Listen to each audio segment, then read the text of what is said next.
Hi guys, what's going on? And welcome back to another episode of Conqueror's Blade. So, today, Prefecture Archers. I did a video on these a while ago, and I've just got into them more and more. They're just the standard unit I take into almost every siege battle now. So I kind of wanted to touch on them again, about why I think they're probably one of the best archer units in the game. I think they're probably pretty stack up on par with Fire Archers, maybe the mercenary Fire Archers. But for me, certainly on the Eastern Star lines, on the Maoyang type lines, then I think they are probably the best arch unit. And this is kind of why I think why. So let's at first just hop over to my barracks and we're going to take a look at the unit. I've played them enough now, I've managed to elite them out. But if we look at the unit tree, and particularly the attributes, you'll kind of get an idea of what I'm talking about. So their base damage is relatively high at 1793. It's not amazing. The Vanguard Archers do have a slightly higher piercing damage. As do things like the higher tier Imperial Archers and stuff. But 1793 is by no means sort of a slouch in terms of the piercing damage. So we're working from a pretty good base point. But their power comes from their fire rate. And their fire rate is intense. If you were to scrap all the arrow rain, they still fire fast. But then you add in this ability, the arrow rain. And it basically gives them a massive boost. It sort of like doubles their rate of fire. And it then has various upgrades to that as well. So from the off, so you've just doubled their rate of fire, so they're now shooting insanely fast. The first upgrade is 25% damage upgrades. So it makes their arrow rain, gives a plus 50% damage bonus. Now this is obviously more against lighter armoured units because their AP damage is a little on the lower side, only at 946. That's something that is unfortunately a little bit low. But then you just add a 50% damage increase. You start shooting these against some lightly armoured pikemen or something like that, and you're hitting for 3k damage. The damage just goes absolutely insane. You 1 or 2 hit enemy units. And you're shooting, it shoots so fast you'll actually see the animation even starts to bug out because they're firing so quickly. Then you add on to the fact, you get cooldown bonuses, and then you get increases to the duration as well. So you end up with this long-acting, short cooldown, massive rate of fire buffed unit that does high damage. And then you start to see why these guys are quite so good. The other little things they get, which are quite nice, they get basically a total of 16 meters range boost, take them from 80 to 96. And then, even though it doesn't actually specify it, the arrow rain actually gives them a slight increase to range as well, because this is a target area select. It allows you to pick a specific area where you want to deploy it, and it actually gives you like an extra 5-10 meters boost to range. So you're getting quite a lot of benefits with them. Combined with the fact that you can actually see over here, look, you can see how disproportionately attack-based they are. In fact, the graph just shows them on full attack. And that's basically what these guys are all about. They are easily the highest DPS archers probably in the game, because their damage potential in that short burst time is just so high, as we'll kind of see in the battle when we go in and have a look. They obviously don't have the fire archer elements, so they don't have the cavalry stop ability that these mercenary fire archers do, which obviously makes these guys pretty good. But their damage potential is really second to none, because nothing can do the amount of damage that these guys can. So obviously their equivalent tier is these Vanguard Archers, which, as you can see, start off with a little bit higher damage, but the weapon upgrades just aren't anywhere near as effective. Damage increases on planes are pretty useless. Even on the top tree, yes, there are some nice things, some armor penetration increase, firing accuracy a little bit, increased ammo, fire rate by 12%, but the Prefecture Archers' fire rate is already going to be so much higher than those Vanguard Archers. It just makes them such a superior unit.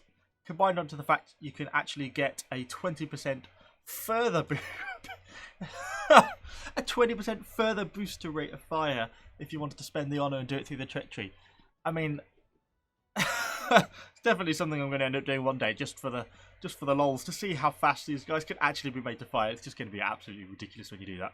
Combined with the fact you can actually get then another 12% damage increase, which is going to take their damage up to like 1900 base or something like that. You'll just be absolutely insane. So yeah, a lot of people ask, is it worth going out of sync to get these Prefecture Archers? Absolutely. I'm not even probably going to bother building the Vanguard Archers. When I go to the Imperials, I'll probably just cut these guys out and just build these guys directly. Prefecture Archers are better than Vanguard Archers.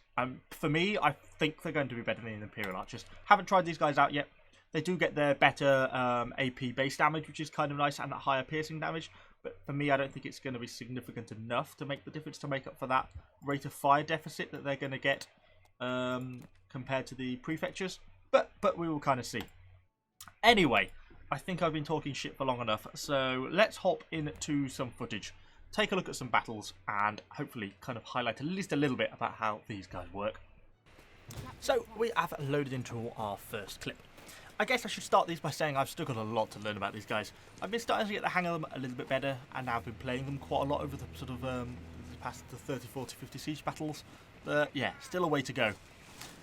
So in this one, we'd already got through the walls, we'd already captured the A point, and we were starting to push in and put some pressure on the centre. And I was just at the supply point because I'd lost my starting units, and pretty much there was enemies right at the end of the street, so I just immediately activate an arrow rain. You can see all the hits coming, you can see all the arrows sort of flying in.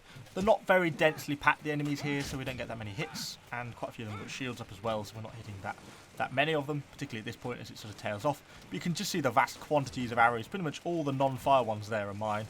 And because we're on a supply point in that situation, you can pretty much freely shoot as and when you please without exhausting your ammo, because obviously you're on the supply point, so you've got unlimited ammo, which certainly makes things a little bit easier.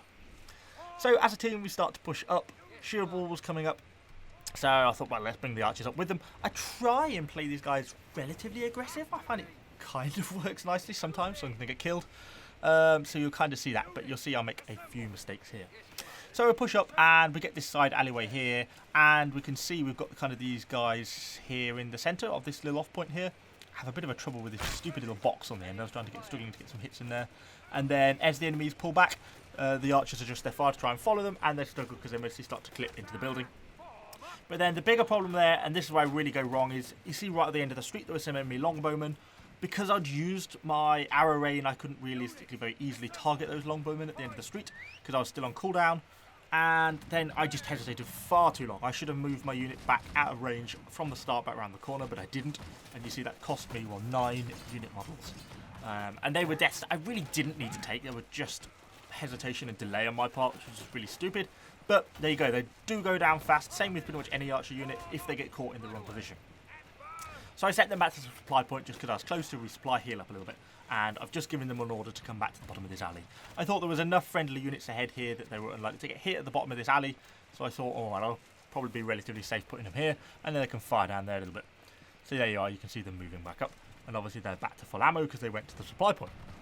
So then I'm sort of hesitating a little bit about what I wanted to do. I didn't know if I wanted to pull down the alley. I was trying to see if there's anything I could really hit down there, which I didn't think there really was because they were out of range right at the other end of my Prefecture archers. And then because they were starting to get hit again from the odd little shot coming in, I wasn't sure if it was just an archer hero firing down that way. I thought, right, let's just pull them back in. Pull them into this new place because there's loads of enemies here. And this is where things go well. I was looking at this situation. Archers naturally shoot at the units directly closest to them. But by using the arrow rain, I get to pick where I want them to shoot. And I shoot behind the line of shields. Because the best thing about these guys is that have really high damage but low armor penetration. So shooting against lightly armored units, like these archers are all behind the lines. Look how much damage we're getting in. And you can see all the high rating hits. And we are honestly just getting tons and tons of kills. Because at this point in the game, previously we've only had a couple of kills. And now we are racking up tens and tens of kills on these enemy archer units behind. And I'm just going ham. I'm shooting as quickly as I can. And you can see the amount of damage we're getting in. And you can see we're also actually hitting the enemy archer heroes pretty well. You can keep seeing their health dropping off there as we're getting hits with our own archers. Because we're just putting an absolute ton of fire in on them. And that's kind of that's where these Prefecture archers, for me, excel.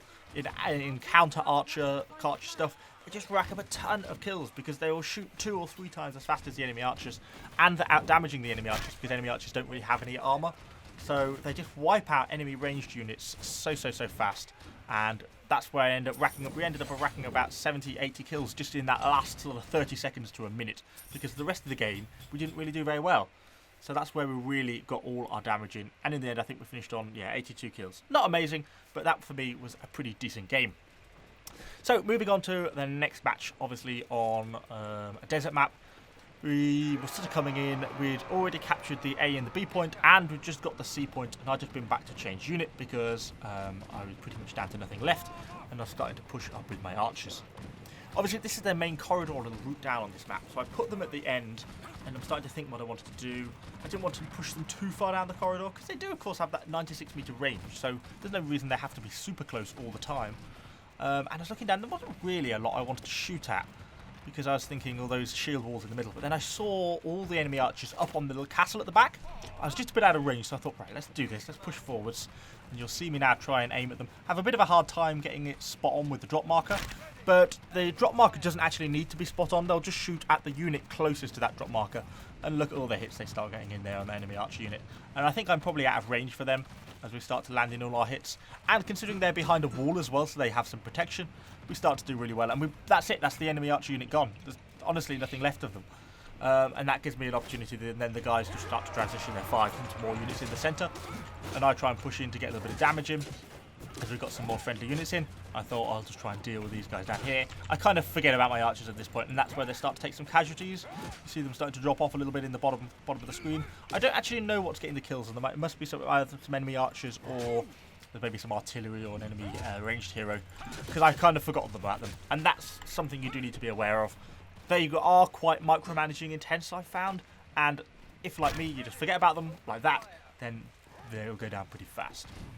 So I just set them on an attack order. It wasn't really a great deal. Obviously, you can see how fast they shoot. All those little lines are all me, all the little arrows going in. But shooting against spearmen, you know, it's not doing a great deal. You see we get the odd hit going in, and when we hit, we do a bit of damage, but shooting against shields like that, it's not super effective. You'd be better off in muskets in that sort of situation. So given they're running out of ammo, and I didn't feel I was being particularly productive in that from that angle, I thought, right, I'm going to transition, I'm going to move round. So I call them to me, double tap C obviously to get them to run to me, and then I'm trying to flank round to get, basically I wanted to get to that castle that we saw at the start, but I wanted to go through the supply point we can see right at the edge of the map. I actually get very marginally confused here, because I was thinking, how am I supposed to get behind there? There's a thing in the way, how am I going to get my archer unit over there? I end up shooting a few shots over there. I go and do a Prefecture archer arrow rain and think, I've not got any ammo. Confusion continues, and then I actually see the road. I was just being a bit thick there. Didn't quite realise. And so we bring round and we capture the supply point. I've just got them called to me. I want to get them on this supply point, get them resupplying, and then I wanted to push up onto that castle, try and take that castle, because that clears out all the enemy units on there. And then once they're cleared, I can then put myself on there for my own ranged units, and start to rain down on that central point. So I start to think about using them relatively aggressively. Obviously, I've lost half the unit at this point, you know, so half the damage is reduced. So it'll be easy to kind of think that they're pretty much out of this game. But Polak's OP. But they're really not. They've still really got so much potential left in them. And even as we bring them down there, they start to drive the enemy hero off because of the amount of damage they're doing. I start to continue to bring them up to provide support. And then I start to push this top of this castle and what ranged units there are left on it. There's a whole unit of, I think these are sword militia guys here. Trying to get the enemy hero down, which we've got. I managed to get a bit of a hook with a bill hook. The enemy Polak's managed to finish it off. I bring up my Prefecture archers to the back because I think, yes, we can get some nice arrow rain on there. It's not really necessary. I think I could have just pushed up hard with Polak's and just done the damage against these enemy archers. They were so bunched. The stagger I caused against them would have been enough. We do end up getting some hits with the arrow rain as they're shooting the arrows up, but it wasn't really worth it. It would have been just as quick just to deal with them myself. And then I get these guys brought up and just get them positioned on that little wooden block there, just so they get a little bit of elevation so they can shoot down. Now this is where you see Prefecture Archer against the Prefecture Rain, Arrow Rain even against the enemy archers super effectively. See that full enemy archer unit down there, and I'm a half strength unit, and you see how quickly it diminishes. Because you can see how glitchy my models are, because they're shooting that fast, they can't even complete their full fire animation, because they're firing so fast, and that's the enemy unit gone. It's just like, and that was a half strength Prefecture Archer unit, so it would be basically twice as fast if I hadn't lost half my models. Oh, and I had 13 models. And then basically I just leave them shooting. I keep doing the odd arrow rain, leave them to shoot in the middle. I thought, well, I'll leave those guys up there and go down and assist with the cap, because there's no point in me being up there. There's no enemies there to attack them. They've not really got a lot left to shoot down here.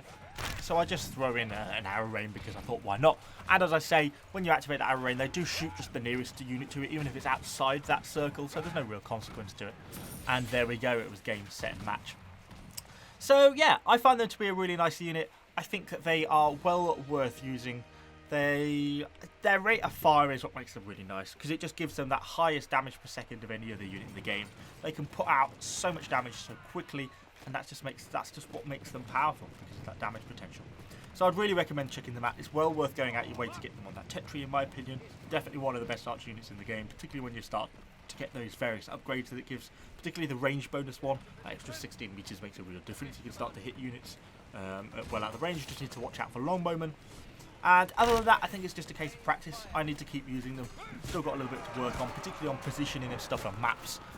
So I want to be in positions where I can hit enemy units, but they can't easily hit me back, and things like that all need a little bit of work from my point of view. Anyway, that's all I've got for you today. Hopefully this video was vaguely enjoyable. If it was, do let me know what you think in the comments down below. Smash that like button, subscribe to the channel for lots more Conqueror's Blade content, and I shall see you guys all on the next video.